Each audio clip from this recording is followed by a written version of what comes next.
তো ভিউয়ার্স, আজকের এপিসোডে আমি আলোচনা করব ইন্টারগেটিভ নেগেটিভ সেন্টেন্স। এই ইন্টারগেটিভ নেগেটিভ সেন্টেন্সের একদম সংজ্ঞা এবং খুব সহজ ভাষায় আমরা ব্যাখ্যা করব। তো ভিডিওটিকে স্কিপ না করে মনোযোগ সহকারে কিন্তু শেষ পর্যন্ত দেখো। তাহলে বোর্ডের দিকে লক্ষ্য করো। ইন্টারগেটিভ নেগেটিভ সেন্টেন্স কাকে বলে? যে বাক্যে কোনো প্রশ্ন করা হয় কিন্তু না দিয়ে, তাকে ইন্টারগেটিভ নেগেটিভ সেন্টেন্স বলে। তাহলে কি বলছে? এখানে বলা হচ্ছে যে বাক্যে কোনো প্রশ্ন করা হয় কিন্তু সে প্রশ্নটা হচ্ছে না দিয়ে, এটাই হচ্ছে ইন্টারগেটিভ নেগেটিভ সেন্টেন্স। যেমন এর আগের ভিডিওতে আমরা শিখেছি ইন্টারগেটিভ সেন্টেন্স কাকে বলে এবং সেটা কিভাবে গঠন করতে হয়। তো সেখানে সেটা হচ্ছে শুধু প্রশ্ন করবে, সেটা জিজ্ঞাসাবাচক ইন্টারগেটিভ সেন্টেন্স। এটা হচ্ছে ইন্টারগেটিভ নেগেটিভ, এখানে প্রশ্ন করছে কিন্তু না দিয়ে।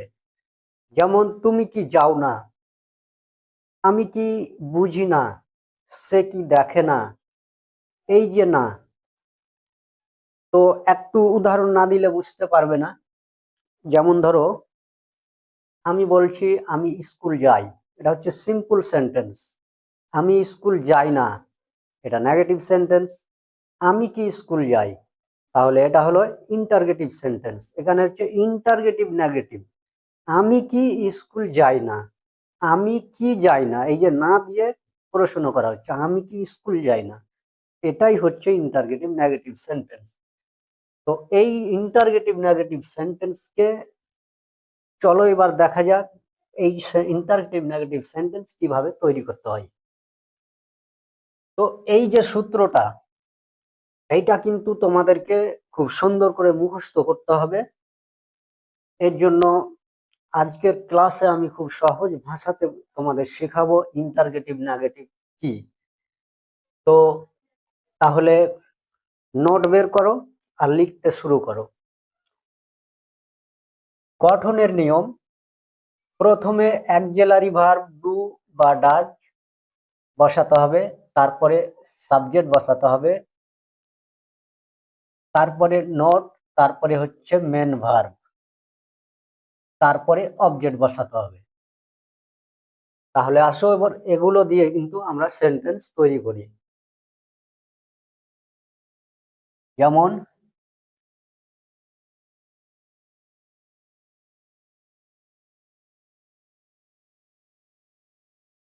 তুমি কি, তুমি কি পড়ো না, এটাই হলো ইন্টারগেটিভ নেগেটিভ। তাহলে দেখো তুমি কি পড়ো না, তাহলে এখানে কি বলছে, প্রথমে ডু বা ডাজ বসাতে হবে। এখানে যেহেতু তুমি আছে তাহলে এখানে বসাতে হবে do. Do you, do you, you subject, do auxiliary verb বসিয়ে দিলাম, তারপরে সাবজেক্ট ইউ, তারপরে বলছে যে নোট বসাতে হবে, তাহলে নোট বসিয়ে দিলাম। তাহলে ডু ইউ নোট, তারপরে মেন ভার্ব, মেন ভার্ব কি, পড়া, read. Do you not read a book, তুমি কি পড়ো না, আমি শুধু রেখেছি ডু ইউ নোট রেড, তুমি কি পড়ো না।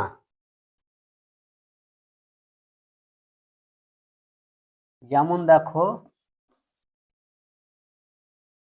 আমি কি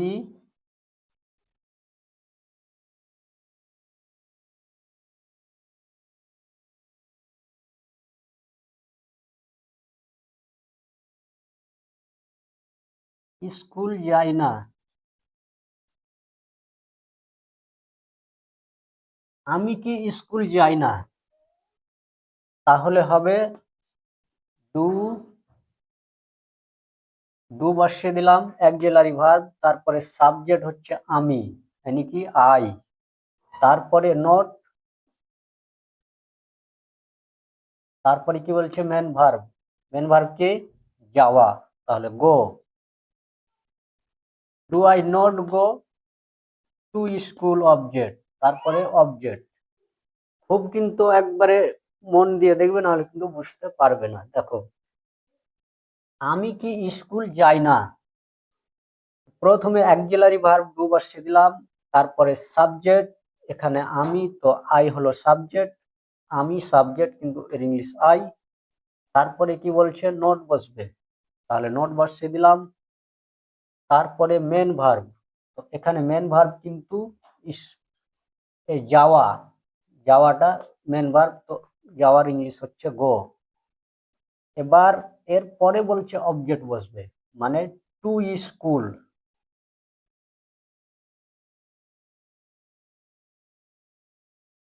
তাহলে do I not go to school, আমি কি স্কুল যাই না। এরপর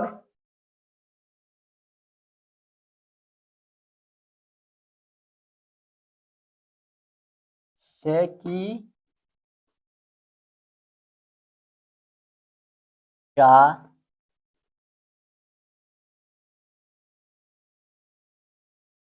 পছন্দ করে না, সে কি চা পছন্দ করে না। এখানে যেহেতু সে আছে, আমাকে এখানে কিন্তু ডু না ডাজ বসাতে হবে।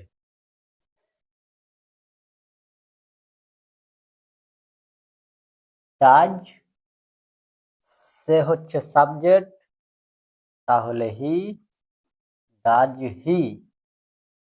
তারপরে কি বলছে নোট বসাতে হবে, তাহলে নোট বসিয়ে দেব, ডাজ হি নট। এইবার মেন ভার্ব কি এখানে পছন্দ করা, তাহলে like. Does he not like tea, tea হচ্ছে অবজেক্ট, তাহলে হলো does he not like tea, সে কি চা পছন্দ করে না।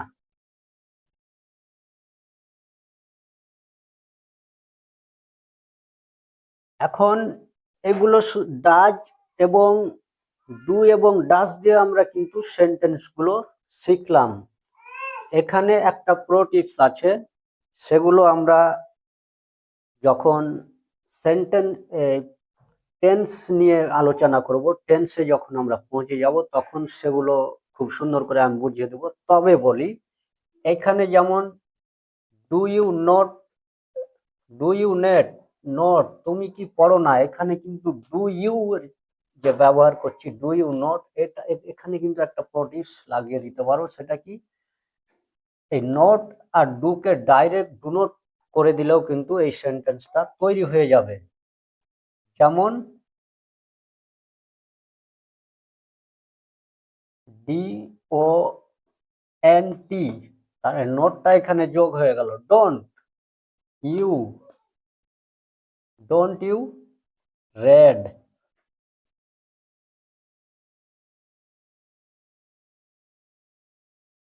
ডোন্ট ইউ রেড, আমি লিখে দিচ্ছি a book, don't you, don't you read a book, তুমি কি বই পড়ো না। যেমন এখানে do I not go to school, এখানে ডাইরেক্ট যদি এটাকে প্রফেশনাল ভাষাতে লেখা যায় তাহলে কিন্তু এখানে হয়ে যাবে don't, don't I go to L, তাহলে কি হলো, don't I go to school, আমি কি স্কুল যাই না। তো এই যে যখন আমরা ডোন্ট ব্যবহার করব, এটা কিন্তু প্রো টিপস আছে, কিন্তু এটা যখন টেন্স তোমাদেরকে আমি শেখাবো তখন টেন্সে গিয়ে খুব সুন্দরভাবে বুঝিয়ে দেবো। তাহলে ওখানে কিন্তু প্রফেশনাল ভাবে শেখাবো, তাহলে ভাষাটাও কিন্তু খুব সুন্দরভাবে হবে। তো ভিডিওটি কেমন লাগলো, ভালো লাগলে একটা লাইক দিয়ে দাও। আর এইরকম সুন্দর সুন্দর ভিডিওগুলো দেখার জন্য আর খুব সহজভাবে ইংলিশ শেখার জন্য চ্যানেলটিকে সাবস্ক্রাইব করে নাও। Thanks for watching.